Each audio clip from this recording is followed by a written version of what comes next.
KLF के नेता यासीन मलिक की भागीदारी हुई, वो तमाम पहलू भी इस जांच में कहीं ना कहीं केंद्र में रहेंगे, जहन में रहेंगे जांच एजेंसियों के, ऐसा मुझे लगता है। बिल्कुल अमिताभ जी, लेकिन यहां पर एक बहुत बड़ा सवाल उठता है कि 2 दिन पहले, जैसे कि हम पहले भी चर्चा कर रहे थे कि 2 दिन पहले ही आपको ये जानकारी दी गई है। शिंदे साहब भी बोल रहे हैं कि हाँ 2 दिन पहले बताया गया था किस तरह से हो सकता है।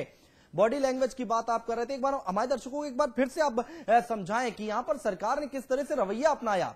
शिंदे साहब कैमरे के सामने आते हैं और एकदम साधारण तरीके से, जैसे कि बहुत दीवारी में पटाखे को छूटते हैं वैसी कुछ हालात हुए होंगे, लेकिन ये तस्वीर वाकई शर्मनाक है। देखिए, मुझे याद है कि ऐसा ही एक दुखद घटनाक्रम के समय उस समय के गृह मंत्री शिवराज पाटिल ने व्यवहार किया था। हाँ, हाँ। वो भी बिल्कुल प्रेस किया हुआ, एक भी उस पर श्रिंक नहीं, वैसा बंद गले का सूट पहनकर आए थे। हाँ। और उन्होंने भी बिल्कुल इसी अंदाज में कुछ अपनी बात देश के सामने रखी थी, तो वो अंदाज देश को नागवार गुजरा था। बिल्कुल ठीक बात। आज शिंदे साहब के चेहरे से भी मुझे वैसे ही लगा, वो सेंस ऑफ बिलोंगिंगनेस नहीं दिखी जो दिखनी चाहिए थी भारत के गृह मंत्री में। अब बात आती है एडवाइजरी की।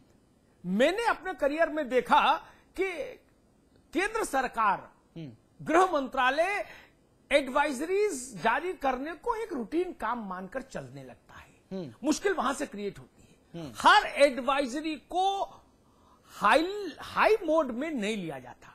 हाँ। हर एडवाइजरी को उतनी ही महत्वपूर्ण ढंग से लेना होगा, क्योंकि आप ये पता नहीं लगा सकते किसी भी मैकेनिज्म से कि इसमें से कौन सा इनपुट सच साबित हो जाएगा कब।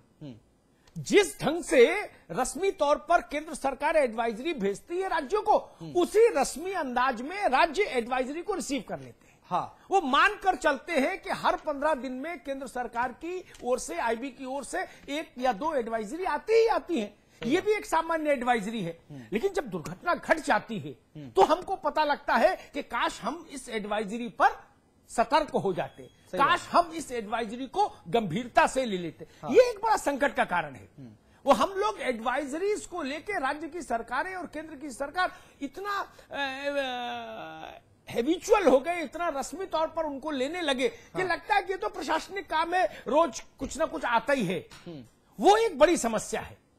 अन्यथा मैं कहूंगा कि आईबी बेहतरीन काम करने वाली ये एजेंसियों में से एक है इस देश की।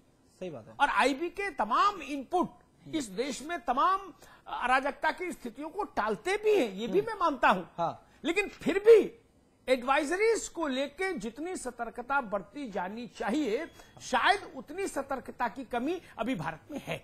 बिल्कुल। लेकिन यहाँ पर एक बात तो माननी पड़ेगी कि जो अलर्ट किया गया था 2 दिन पहले, उसको गंभीरता से लेना चाहिए था, क्योंकि जो बात आप भी बार बार कह रहे हैं, अफजल गुरु का फैक्टर भी था। नहीं, अफजल गुरु का फैक्टर भी था। फिर हैदराबाद अपने में संवेदनशील मामला है। हाँ। इस देश के कुछ इलाके हैं जिनको गृह मंत्रालय आज से नहीं, पंडित जी के समय से लेकर आज तक संवेदनशील मानकर चल रहा है। उनमें हैदराबाद भी एक स्थान है महत्वपूर्ण।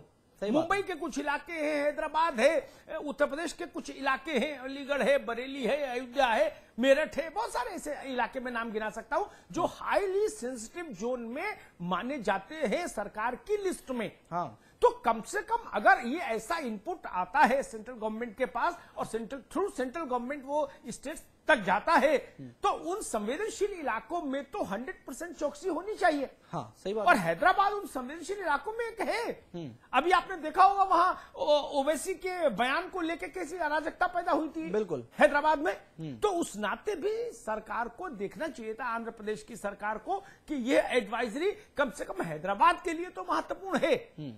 मक्का मस्जिद का ब्लास्ट 2007 में हुआ था, तो देखना चाहिए कि वो ट्रैक रिकॉर्ड क्या है उस इलाके का।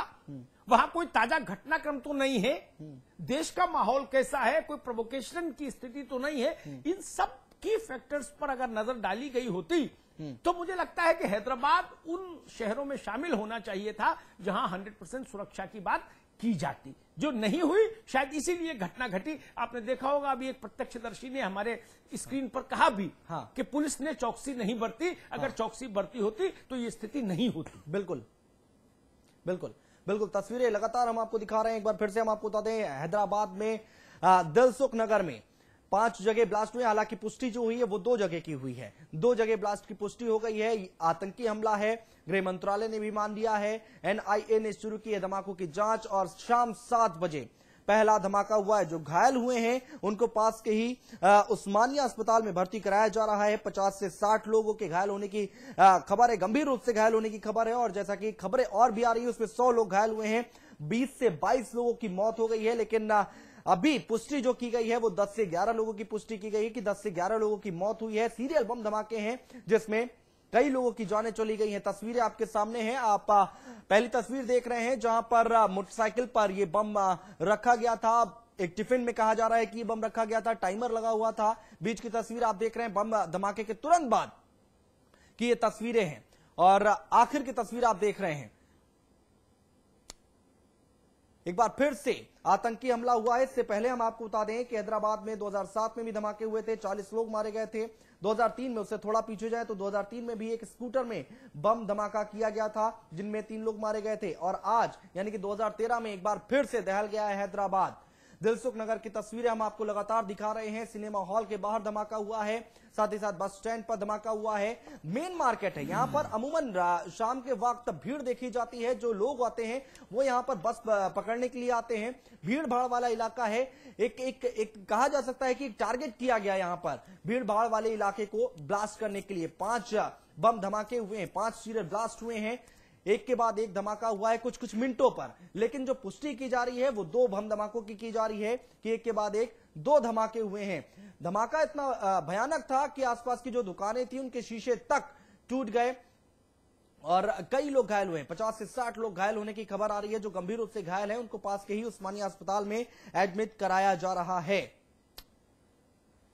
जहां इस वक्त पूरे आंध्र प्रदेश में हाई अलर्ट जारी कर दिया गया है, साथ ही साथ उत्तराखंड, उत्तर प्रदेश में हाई अलर्ट जारी कर दिया गया है। आपको बता दें कि 7 बजे सबसे पहले धमाका हुआ था और जो धमाकों की दहशत है, डर है, वो अभी भी कहीं ना कहीं पूरे हैदराबाद में कायम नजर आ रहा है।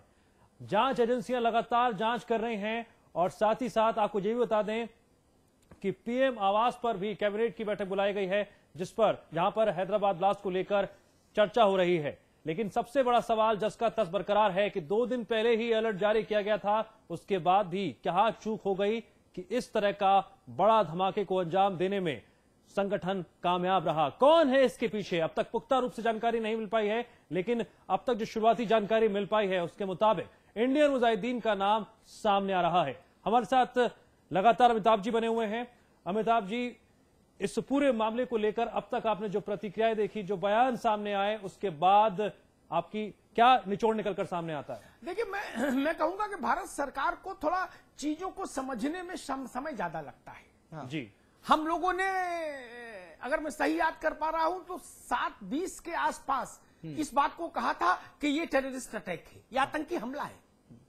और भारत की सरकार ने, गृह मंत्री ने, गृह सचिव ने इस बात को 1.5 घंटे बाद जाके समझ पाया कि यह आतंकी हमला है। इसी ढंग से आप अंदाज लगा लीजिए कि जब आईबी के इनपुट आते होंगे तो कितनी गंभीरता से लेते होंगे ये लोग। हाँ। ये मूल सवाल वही, आईबी तो अपना काम करती है। आईबी आपको यही तो बता सकती है कि सतर्क रहिए आने वाले 10 दिन। वो कहीं ना कहीं ऐसे संकेतों को पकड़ती है जिससे उसको लगता है कि नहीं, यहां पर चीजें खराब हो सकती हैं, कुछ प्लानिंग हो रही है, कुछ षड्यंत्र हो रहा है सीमा पार से या देश के भीतर से। वो आपको एडवाइजरी देती है, इनपुट प्रोवाइड करती है। फिर केंद्र सरकार की जिम्मेदारी है कि वो राज्यों को दे और फिर राज्य और केंद्र की साझी जिम्मेदारी है कि वो उनसे निपटने का उपाय ढूंढे और चौकसी बरते। वहां पर मुझे लगता है केयरलेसनेस दिखाई देती है कई दफा। मैंने देखा जब मुंबई में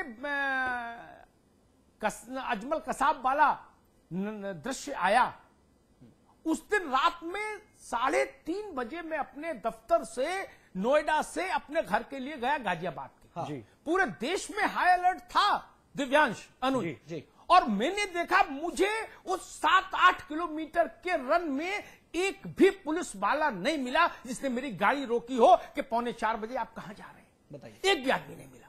ये तरीका है, ये तरीका है काम करने का, प्रशासन के काम करने का ये तरीका है। इस तरीके से आप उस चुनौतियों का सामना नहीं कर सकते जो चुनौतियां हमारे सामने हैं। जिनकी पीड़ा मुंबई ने भोगी, जिनकी पीड़ा वाराणसी में संकट मोचन आश्रम में भोगी मंदिर पर भोगी गई, नहीं कर सकते उन आतंकी चुनौतियों का मुकाबला। जी, आपको ही समझना होगा, भारत की सरकार को, यहां की मशीनरी को समझना होगा कि अब चुनौतियां बड़ी हैं। और खासतौर पर जब आपका पड़ोसी मुल्क आतंकवाद को संरक्षण देने, प्रायोजित करने, समर्थित करने की कसम खा के बैठा हो, जो दुनिया भर में मोस्ट वांटेड लोग हो वो वहां खुलेआम घूमते हो सरकारी संरक्षण में, जिस देश में दाऊद इब्राहिम को सरकारी दामाद की तरह रखा जाता हो और वो देश आपका पड़ोसी हो, तो आपको वैसे ज्यादा सतर्क रहना होगा, बिल्कुल हाई अलर्ट मोड में रहना होगा हर दिन। जी, अभी अब अमिताभ जी आप बोल रहे थे कि सीमा पार से, कि आप पूरा विश्वास है कि सीमा पार से इसकी साजिश रची गई है। यासीन भटकल का भी नाम सामने आ रहा है इंडियन मुजाहिदीन के। देखिए, मैं अपनी बात पर अभी भी कायम हूं और बहुत जिम्मेदारी से मैंने ये बात कही। मैं जानता हूं ये बहुत नाजुक वक्त है, नाजुक मसला है, लेकिन अभी मैं इसको बहुत ज्यादा एलोबरेट नहीं करना चाहूंगा। बेहतर होगा भारत की सरकार पहले इस पर बोले, बिल्कुल वो ज्यादा बेहतर होगा। हाँ। लेकिन मेरे सूत्र जो मुझे बता रहे हैं वो बता रहे हैं कि इस घटना के तार भारत के पड़ोसी मुल्क से जुड़े हुए हैं। जी बिल्कुल, तो तस्वीरें आप लगातार देख रहे हैं, हम लगातार तस्वीरें आपको दिखा रहे हैं। आप हैदराबाद की तस्वीर देख रहे हैं, दिलसुख नगर की, जहां पर धमाका हुआ है। धमाके की जगह से टाइमर भी मिला है, अहम खबर है। और जिन लोगों की मौत हुई उनके परिवार वालों को 2-2 लाख रुपए का मुआवजा देने की बात भी कही जा रही है। प्रधानमंत्री की तरफ से कहा गया है कि लोग शांति बनाए रखें। फिलहाल तस्वीरें आपके सामने हैं, इलाके को खाली कराया जा रहा है। जो भीड़ वहां पर इकट्ठा है वहां पर उन लोगों को वहां से हटाया जा रहा है। 2 सिनेमा हॉल के बाहर सीरियल धमाके हुए हैं, 100 से 50 मीटर के अंदर ये धमाके हुए हैं। टाइमर का इस्तेमाल किया गया है, धमाके की जगह से टाइमर भी मिला है। अहम खबर है, जो अपडेट इसमें मिल रही है उसमें ये भी पता चल रहा है कि 2 सिनेमा हॉल थे जहां पर ब्लास्ट हुए हैं। 5 जगहों पर सीरियल ब्लास्ट की खबर है, जिसमें 2 सिनेमा हॉल थे जिनके बाहर ब्लास्ट किया गया है। हैदराबाद के दिलसुख नगर में ब्लास्ट हुआ है, सीरियल ब्लास्ट हुआ है। अहम खबर हम आपको बता रहे हैं, तस्वीरें आपके सामने हैं, ब्लास्ट के बाद की तस्वीरें हैं। जो लोग घायल हुए हैं उनको अस्पताल पहुंचाने की कोशिश की जा रही है। हालांकि एक प्रत्यक्षदर्शी जो थे वो बता रहे हैं कि ये बहुत ही भीड़ भाड़ वाला इलाका है और लोगों की भीड़ लगातार वहां पर बनी हुई है, इसलिए गाड़ियां आने जाने में दिक्कत हो रही है, बचाव कार्य में दिक्कत आ रही है। जो घायल हैं उनको हॉस्पिटल पहुंचाने में दिक्कतें पेश आ रही हैं। भटकल के होने का शक जताया जा रहा है। धमाके के पीछे इंडियन मुजाहिदीन का आतंकी है यासीन भटकल, जिसका नाम सामने आ रहा है। धमाकों में आईईडी और टाइमर का इस्तेमाल किया गया है।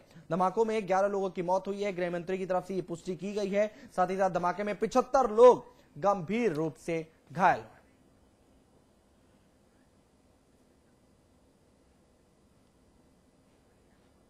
और इस वक्त एक और अहम जानकारी मिल पा रही है कि एक जिंदा बम को डिफ्यूज किया गया है। एनआईए की टीम मौके पर पहुंचकर जांच पड़ताल में जुट गई है और इसी जांच के दौरान एक बम को डिफ्यूज किया गया है। इस वक्त की एक और बड़ी खबर हैदराबाद से, यानी साफ तौर से ये बात तो साफ हो गई है कि किसी बड़े संगठन ने, आतंकी संगठन ने इस बम धमाके को अंजाम दिया है। और एक बात और, अगर हम इतिहास को उठाकर देखें तो ऐसे मामलों में अक्सर कई दिन पहले से ही तैयारी की जाती है, रेकी की जाती है और उस रेकी के बाद इतनी बड़ी साजिश को आखिरकार अंजाम दिया जाता है। और ऐसा पहली बार नहीं है, हैदराबाद इससे पहले भी आतंकियों के निशाने पर रहा है। 26 फरवरी 2001, 2002, 2004 में भी 2 बार धमाके हुए, 2005 में धमाके हुए, 2006 में धमाके हुए और 2007 में भी एक बार नहीं बल्कि 2 बार धमाके हुए। मतलब बिल्कुल साफ निकल कर आता है कि हैदराबाद पहले भी आतंकियों के निशाने पर रहा है। अमिताभ जी मेरे साथ लगातार जुड़े हुए हैं। अमिताभ जी, जिस तरह से आतंकवादी एक के बाद एक इस तरह की वारदातों को और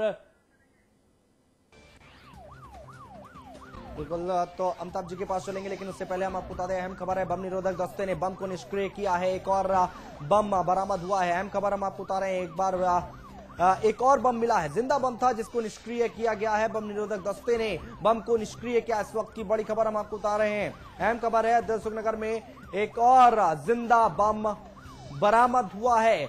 बम निरोधक दस्ते ने बम को निष्क्रिय कर दिया है। अहम खबर है, दिलसुख नगर में एक और जिंदा बम मिला है। ब्लास्ट हुए हैं, 5 सीरियल ब्लास्ट की खबर है और 2 की पुष्टि हुई थी और एक और बम की खबर है कि जहां पर बम मिला था, जिंदा बम मिला था, जिसको निष्क्रिय किया जा चुका है।